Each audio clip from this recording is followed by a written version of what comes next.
Hello, bachcho. Let's start with the question. And here the question says that the correct order of increasing extent of hydrolysis is.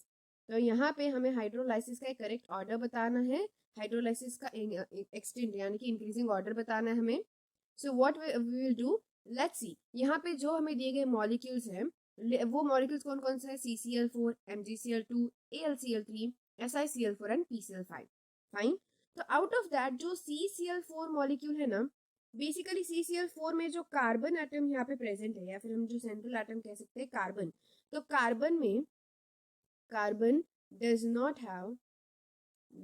Have vacant d orbitals. इसमें vacant d orbitals है ही नहीं. Does not have vacant orbitals.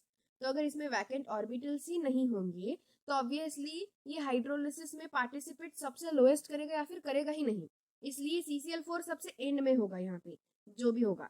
Fine. जैसे कि यहाँ पे all of the अब options में दिया गया है.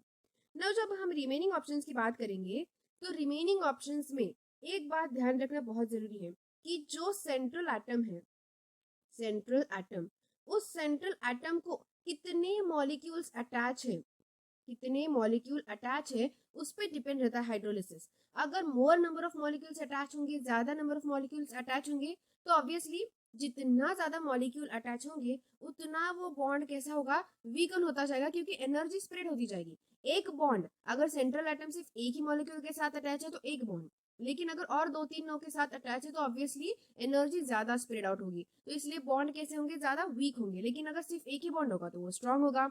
राइट. लेकिन अब यहाँ पे जितने ज्यादा मॉलिक्यूल्स अटैच होंगे उतना यहाँ पे बॉन्ड कैसा होगा? वीक होगा, जिससे हाइड्रोलिसिस का अमाउंट जो है वो ऑब्वियसली इंक्रीज हो जाएगा. बॉन्ड जल्दी ब्रेक होगा, इजीली ब्रेक होगा, तो ऑब्वियसली हाइड्रोलिसिस भी बहुत इजीली हो जाएगा. तो यहाँ पे अगर हम मॉलिक्यूल्स को ऑब्जर्व करते हैं तो जो फास्फोरस है यानी PCl5 के सबसे ज्यादा है. PCl5 क्लोरीन मॉलिक्यूल सबसे ज्यादा है.